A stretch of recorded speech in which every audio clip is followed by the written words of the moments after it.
Morning to all of you. हम लोग plane mirror का से रिफ्लेक्शन देख लिए थे, प्लेन मिरर से इमेज कैसा बनता है और उसका कैरेक्टरिस्टिक देख लिए थे। अब हम लोग कुछ स्फेरिकल मिरर की बात करेंगे। इसका बात करेंगे स्फेरिकल मिरर की। स्फेरिकल मिरर हम लोग जैसा कि जानते हैं स्फेरिकल मिरर जो होता है दो तरह का होता है। पहला जो होता है वो कनकेव मिरर होता है और दूसरा कन्वेक्स मिरर होता है। कनकेव मिरर और दूसरा कन्वेक्स मिरर, दोनों के बारे में एक करके हम लोग अच्छे से पढ़ेंगे। तो इस पर पढ़ते हैं स्फेरिकल मिरर होता क्या है। चाहे कनकेव मिरर हो या कन्वेक्स मिरर हो, दोनों जो है किसका पार्ट है, स्फेरिकल मिरर का पार्ट है। सबसे पहले हमको स्फेरिकल मिरर के बारे में कुछ टर्म्स है, उस टर्म्स को पढ़ना पड़ेगा।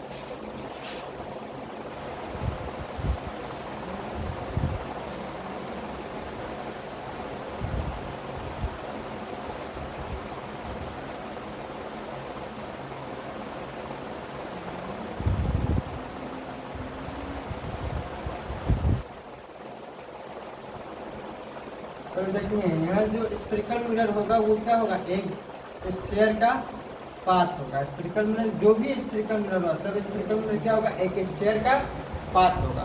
तो इस स्फीयर का जो सेंटर होगा, क्या सेंटर होगा, वो इस स्फेरिकल मिरर का क्या कहलाएगा, सेंटर ऑफ कर्वेचर कहलाएगा। दोनों के लिए कॉमन है, कनकेव मिरर और कन्वेक्स मिरर दोनों के लिए ये बात कॉमन रहेगा कि स्फेरिकल मिरर कहीं क्या रहा है, इसका मतलब वो कनकेव मिरर और कन्वेक्स मिरर। तो देखिए इस स्फेरिकल मिरर जो होगा वो किस चीज़ का बना होगा, होलो स्फीयर का बना होगा। किसका बना होगा, होलो स्फीयर का बना होगा। मीन्स होलो स्फीयर का एक पार्ट होगा। क्या होगा, स्फेरिकल मिरर होलो स्फीयर का एक पार्ट होगा। तो इस होलो स्फीयर का जो सेंटर होगा वही क्या कहलाएगा, इस स्फेरिकल मिरर का सेंटर ऑफ कर्वेचर क्या कहलाएगा, centre of curvature, centre of curvature. और इस स्फीयर का जो रेडियस होगा, क्या रेडियस होगा, वो क्या कहलाएगा, रेडियस ऑफ कर्वेचर। क्या कहलाएगा, रेडियस ऑफ कर्वेचर। मीन्स इस होलो स्फीयर का जो रेडियस होगा वो इस स्फेरिकल मिरर का रेडियस ऑफ कर्वेचर कहलाएगा। और इस होलो स्फीयर का जो सेंटर होगा वो इस स्फेरिकल मिरर का सेंटर ऑफ कर्वेचर कहलाएगा। और सेंटर ऑफ कर्वेचर को हम लोग सी से डिनोट करेंगे और रेडियस ऑफ कर्वेचर को आर से डिनोट करेंगे। रेडियस ऑफ कर्वेचर को आर से डिनोट करेंगे और सेंटर ऑफ कर्वेचर को सी से डिनोट करेंगे। तो यहाँ पर चलिए देखते हैं कनकेव मिरर किसको कहेंगे और कन्वेक्स मिरर किसको कहेंगे। तो चलिए यहाँ पर देख लेते हैं।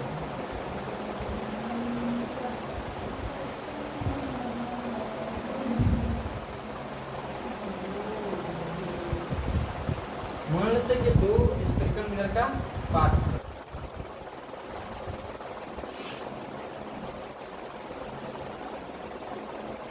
ये दोनों जो है वो स्फेरिकल मिरर का एक पार्ट है। ठीक, इसमें देखते हैं हम लोग दो सरफेस को पेंट करते हैं। इस सरफेस को पेंट कर रहे हैं,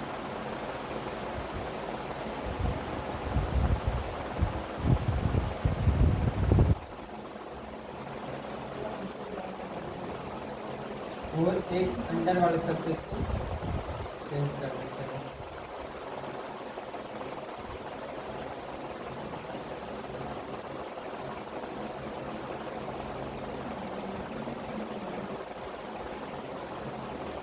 तो चलिए यदि हम लोग जब बाहर वाले सरफेस को पेंट कर देंगे, बाहर वाले सरफेस को इस सरफेस को जब पेंट करेंगे तो वो कहलाएगा कनकेव मिरर। क्या कहलाएगा, कनकेव मिरर। क्या कहलाएगा, कनकेव मिरर। लेकिन जब हम लोग अंदर वाले सरफेस को पेंट कर देंगे, इस सरफेस को पेंट करेंगे तो क्या कहलाएगा, कन्वेक्स मिरर। ये हो जाएगा कन्वेक्स मिरर। तो इसमें देखिए इसमें बहुत बच्चा जो होता है कंफ्यूज करता है, कनकेव मिरर क्या होगा, कन्वेक्स मिरर क्या होगा। सर सिंपल एग्जांपल लेते हैं चम्मच का। चम्मच देखें सेम टू सेम इसी शेप का होता है, और ये जो होता है वो क्या होता है, समझ का बाहर का सरफेस है। जब हम लोग समझ के बाहर के सरफेस को पेंट करेंगे, किसको पेंट करेंगे, समझ के बाहर के सरफेस को पेंट करेंगे तो वो कहलाएगा कनकेव मिरर। और जब हम लोग चम्मच के अंदर के सरफेस को पेंट करेंगे, किधर, चम्मच के अंदर के सरफेस से, जिस सरफेस से बचपन में मम्मी लोग जो है कि वो हम लोग को दूध पिलाती होगी, तो उस सरफेस को जब हम लोग पेंट कर दें तो वो सरफेस क्या कहलाएगा, कन्वेक्स मिरर कहलाएगा। क्या कहलाएगा, कन्वेक्स मिरर। मीन देखिए, चम्मच के बाहर के सरफेस को जब पेंट करेंगे तो कनकेव मिरर, और जब अंदर के सरफेस को पेंट करेंगे तो कन्वेक्स मिरर कहलाएगा। यहाँ पर कंफ्यूजन नहीं होना चाहिए। और इस कनकेव मिरर, ये है centre of curvature. Centre of curvature बता दिए हैं क्या कहलाएगा। इस कनकेव मिरर एक स्फीयर का पार्ट होगा, उस स्फीयर का जो सेंटर होगा वो सेंटर ऑफ कर्वेचर कहलाएगा।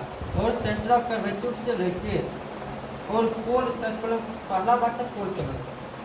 देखिए इस कनकेव मिरर में चाहे कन्वेक्स मिरर में जहाँ तक इमेज फॉर्म होने का जगह है, इसको, इस इमेज फॉर्मेशन के प्लेस को, स्पेस को हम क्या कहेंगे, एपार्चर कहेंगे। क्या कहेंगे, एपार्चर।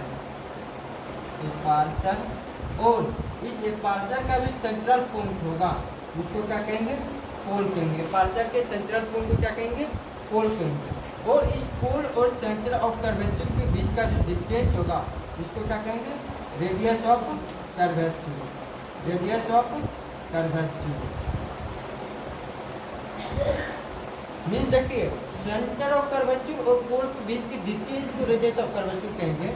लेकिन वैसा लाइन, ऐसा लाइन, वैसा लाइन जो सेंटर ऑफ कर्वेचर और पोल को ज्वाइन कर रहा होगा, उस लाइन को हम लोग क्या कहेंगे, प्रिंसिपल एक्सिस कहेंगे। क्या कहेंगे, प्रिंसिपल एक्सिस। यहाँ तक कोई प्रॉब्लम समझते हैं, यहाँ तक कोई प्रॉब्लम नहीं होगा। फिर से अगर देखिए रिवाइज करवा देते हैं। कोई भी मिरर रहे, कनकेव मिरर रहे या कन्वेक्स मिरर रहे, जहाँ तक उसका इमेज फॉर्म होने का जगह है, जहाँ तक रिफ्लेक्टिंग सरफेस है, जहाँ से लाइट ने क्या कर सकता है, रिफ्लेक्ट कर सकता है, उस सरफेस को क्या कहेंगे, एपार्चर कहेंगे। और एपार्चर का जो मिडिल पॉइंट होगा, मिड पॉइंट होगा, सेंट्रल पॉइंट होगा, उसको हम लोग क्या कहेंगे, पोल कहेंगे। और पोल और सेंटर ऑफ कर्वेचर के बीच का जो डिस्टेंस होगा उसको रेडियस ऑफ कर्वेचर कहेंगे। और जो लाइन सेंटर ऑफ कर्वेचर और पोल को ज्वाइन कर रहा होगा उसको हम लोग प्रिंसिपल एक्सिस कहेंगे इसमें। लेकिन एक चीज़ हम देख लो, यदि कोई भी लाइट जब हम लोग पैरेलल पास करवाएंगे, किसके पैरेलल पास करवाएंगे, प्रिंसिपल एक्सिस से पैरेलल पास करवाएंगे, तो वो हमेशा जो है प्रिंसिपल एक्सिस के एक पॉइंट से पास करेगा। और इस पॉइंट को हम लोग क्या कहेंगे, फोकस कहेंगे। क्या कहेंगे, फोकस। क्या कहेंगे, फोकस। और फोकस और पोल के बीच का जो डिस्टेंस होगा उसको क्या कहेंगे, फोकल लेंथ। क्या कहेंगे, फोकल लेंथ। ऐसे समझिएगा, कोई भी लाइट रे जब हम लोग प्रिंसिपल एक्सिस से पैरेलल पास करवाएंगे तो ये रिफ्लेक्ट करेगा और ये प्रिंसिपल एक्सिस के किसी पॉइंट से गुजरेगा। प्रिंसिपल एक्सिस के जिस पॉइंट से गुजरेगा उस पॉइंट को हम लोग क्या कहेंगे, फोकस कहेंगे। और फोकस और पोल के बीच का जो डिस्टेंस होगा उसको हम लोग फोकल लेंथ कहेंगे। फोकस और पोल के बीच का जो डिस्टेंस होगा उसको हम लोग क्या कहेंगे, फोकल लेंथ कहेंगे। चलिए हम लोग यहाँ पर कुछ हल तक पढ़ लिए हैं। रेडियस ऑफ कर्वेचर क्या होगा, सेंटर ऑफ कर्वेचर क्या होगा, फोकस क्या होगा, फोकल लेंथ क्या होगा, और प्रिंसिपल एक्सिस क्या होगा। सेम बात यहाँ पे भी होगा कन्वेक्स मिरर में। इसमें देखिए, ये कनकेव मिरर, कन्वेक्स मिरर का जो पूरा सरफेस होगा जहाँ तक इमेज का फॉर्मेशन होगा इसको हम लोग एपार्चर कहेंगे। और इस एपार्चर का जो मिड पॉइंट होगा उसको हम लोग पोल कहेंगे। और ये जो मिरर होगा कन्वेक्स मिरर, ये भी किसी एक स्फेरिकल मिरर की यूनिट बना होगा जिसका एक सेंटर होगा जिसको हम लोग सेंटर ऑफ कर्वेचर कहेंगे। और इस पोल और सेंटर ऑफ कर्वेचर के बीच का जो डिस्टेंस होगा इसको हम लोग रेडियस ऑफ कर्वेचर कहेंगे। और पोल और सेंटर ऑफ कर्वेचर को जोड़ने वाला जो लाइन होगा उस लाइन को हम लोग प्रिंसिपल एक्सिस कहेंगे। Principal axis. आप एक पॉइंट छूट गया था, चलो देखते हैं। इसमें ये जो है रिफ्लेक्टिंग सरफेस नहीं होगा, क्योंकि जब कलर जो है यहाँ से कोई भी लाइट जो होगा वो रिफ्लेक्ट या इमेज का फॉर्मेशन नहीं होगा। रिफ्लेक्टिंग सरफेस इसका ये कहलाएगा और इसका रिफ्लेक्टिंग सरफेस ये कहलाएगा। इसलिए ऑब्जेक्ट जो होगा इसमें इधर रहेगा, इसलिए इधर यदि किसी भी लाइन से क्या कहा जाएगा, कोई भी लाइन यदि प्रिंसिपल एक्सिस के पैरेलल पास करवाएंगे, कोई भी लाइन यदि प्रिंसिपल एक्सिस के पैरेलल पास करवाएंगे तो ये भी क्या होगा, एक पॉइंट से गुजरेगा, एक पॉइंट से गुजरेगा प्रिंसिपल एक्सिस पे, जिस पॉइंट को हम लोग क्या कहेंगे, फोकस कहेंगे, और फोकस और पोल के बीच का जो डिस्टेंस होगा उसको हम लोग फोकल लेंथ कहेंगे। अब यहाँ से बच्चा के मन में होगा कि इस तरह डॉटेड लाइन को निकालेंगे। चलो देखते हैं, जब हम लोग लाइट को रिफ्लेक्ट करवाएंगे, इंसिडेंट लाइट को, तो ये जो होगा इसका रिफ्लेक्टिंग सरफेस ये है, तो यहाँ से इस तरह से रिफ्लेक्ट करेगा। और जब इस लाइन को हम लोग पीछे की ओर बैक ट्रेसिंग करवाएंगे, क्या करवाएंगे, बैक ट्रेसिंग करवाएंगे, तो जब प्रिंसिपल एक्सिस के किसी पॉइंट पे मिलेगा और उस पॉइंट को हम लोग क्या कहेंगे, फोकस कहेंगे, और फोकस और पोल के बीच का जो दूरी होगा उसको क्या कहेंगे, फोकल लेंथ कहेंगे। तो चलिए एक और इम्पोर्टेंट बात है, क्या है, ट्रेसिंग देखते हैं।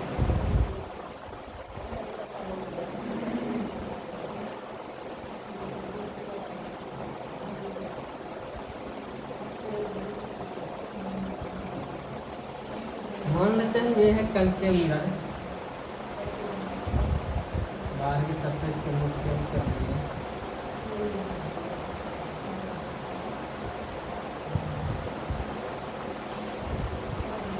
ये पोल है, ये सेंटर ऑफ कर्वेचर है, और ये फोकस है। अब देखिए हम लोग बहुत सारे लाइन को क्या किए, पैरेलल पास करवाए, इसके पैरेलल पास करवाएं, प्रिंसिपल एक्सिस के पैरेलल पास करवाएं, प्रिंसिपल एक्सिस के पैरेलल पास करवाएं। जब हम लोग पैरेलल पास करवाएंगे तो ये एक पॉइंट से गुजरेगा, हर लाइन जो होगा किससे गुजरेगा, एक फिक्स पॉइंट से गुजरेगा, फोकस से ही गुजरेगा, किससे गुजरेगा, एक फिक्स पॉइंट फोकस से ही गुजरेगा।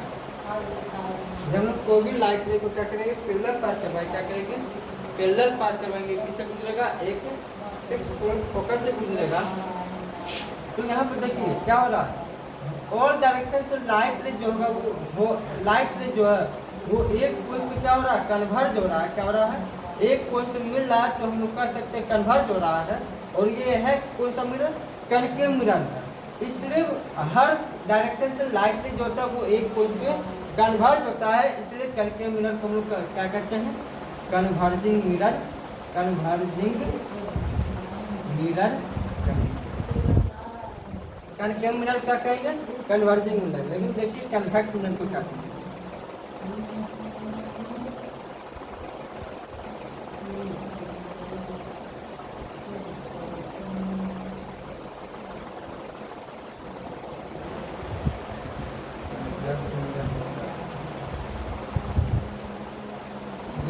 इसका सेंटर ऑफ कर्वेचर है, और ये जो है वो फोकस है। हमने बहुत सारा लाइट रे को पैरेलल पास करवाए,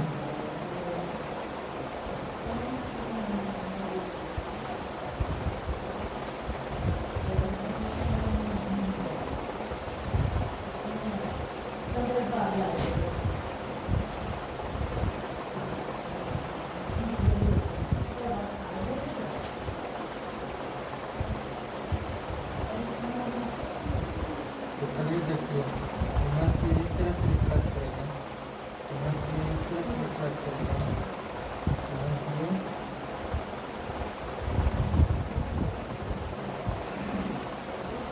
इस तरह से रिफ्लेक्ट करेगा, और ये इस तरह से रिफ्लेक्ट। इसका मतलब ये, इसमें देखिए किसी एक पॉइंट से क्या हो रहा है, बहुत सारा लाइट रे निकल रहा है, क्या मतलब का ऑल डायरेक्शन में स्प्लिट हो रहा है, और दूसरे लैंग्वेज हम लोग कह सकते हैं डाइवर्ज हो रहा है। क्या हो रहा है, एक पॉइंट से बहुत सारा लाइट रे क्या हो रहा है, ऑल डायरेक्शन में डाइवर्ज हो रहा है, इसलिए कन्वेक्स लेंस को हम लोग डाइवर्जिंग लेंस भी कहेंगे,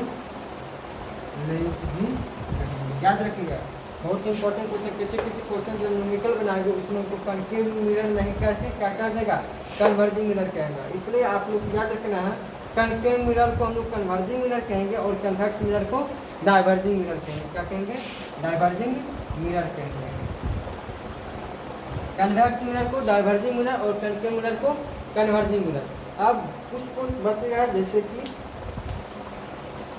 जैसे अलग अलग जगह पे जब मिरर कैसे बनेगा, जिस तरह से हम लोग इन्फिनिटी पे ऑब्जेक्ट को रखा जाएगा तो उसका इमेज कहाँ बनेगा, यदि सेंटर ऑफ कर्वेचर के बियॉन्ड रखा जाएगा तो उसका इमेज कहाँ बनेगा, यदि सेंटर ऑफ कर्वेचर को रखेंगे तो इमेज कहाँ बनेगा। ये सब बात हम लोग कनकेव मिरर और कन्वेक्स मिरर दोनों में अलग वीडियो में देखेंगे।